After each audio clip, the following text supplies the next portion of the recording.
當年歐洲啊，有位君王獅心王李策，你知啦，出征打仗往往一去就幾年，後宮國色天香，乜 high class 都有，夜闌人靜，獨守空房，總會覺得寂寞，覺得凍。自古以嚟最純淨嘅資產就係田地女人，一樣都唔俾人喐得。所以獅心王未出征，先落閘整咗件資產保護裝置之王高級貞操帶，貴族啊嘛，唔屑用街坊貨。獅心王揾御用鐵匠打造一條自動反擊型防爆機關板，一有外物入侵，即斷根清場，定必應聲倒地。收妥條鎖匙，獅心王就披甲出征。幾年後重返皇都，一心榮歸解鎖。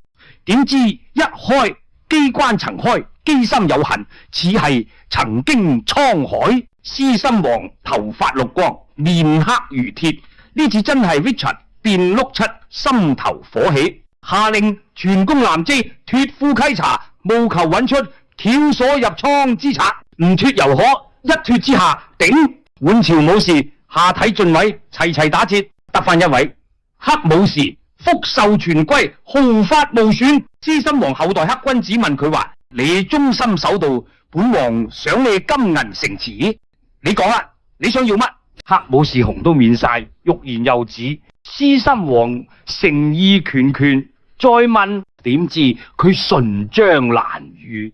原來佢斷咗條脷。武士出征在外，最驚唔係死，係翻到嚟後宮失守，地契變名，點咁算呢？於是佢哋揾教士兄弟會做信託人，幫手打理土地銀庫、莊園同女人，立契為據，寫明未歸西，此西徑不得亂闖，有生之年原璧歸趙，以防俾人卓。若歸西，由信託人按遺願處理，唔俾旁人蝦屌。呢套制度就係最早期嘅 trust， 唔靠法律，靠神職人員做人，唔靠保險，靠契約保命。你話前人幾潮？